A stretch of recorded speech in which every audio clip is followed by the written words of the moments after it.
Fel swyddog iaith, dwi'n cwrdd lot fawr o staff sy'n medru yn y Gymraeg ac wedi colli hyder, neu dysgwyr sydd eisiau mwy o gyfleoedd i defnyddio'r iaith. Nod y cynllun PartnerIAITH yw creu rwydwaith o siaradwyr Cymraeg a ddysgwyr ar draws ein gweithle, gyda'r gobaith i ehangu'r rwydwaith yma ar draws Gwent yn y sefydliadau cyhoeddus.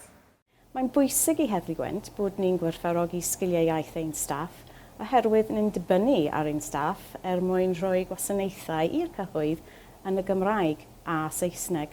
Hefyd, mae'n bwysig bod ni'n manteisio ar bob cyfle sydd gyda ni drwy'n cysylltiadau gyda'r bwrdd iechyd. Mae llawer iawn o'n staff yn dod mewn i gyswllt yn reolaidd gyda staff y bwrdd iechyd, felly mae yna y gyfle da iawn i defnyddio'r Gymraeg lle mae hynny yn bosibl ac dod i adeiladu perthynas Cymraeg rhwng y ddau sefydliad. Fy enw yw Paul Maisen, dwi'n gweithio yma yn ysbyty Brenhinol Gwent, a dwi'n siarad Cymraeg yn wigl. Mae cleifion A&E yn bregus iawn ac maen nhw'n gallu bod mewn llawer o boen. Mae'r dewis iaith yn gallu gwneud nhw'n deimlo'n lot mwy gyfforddus. Dwi'n joio cael cyfle i ddefnyddio'r Gymraeg.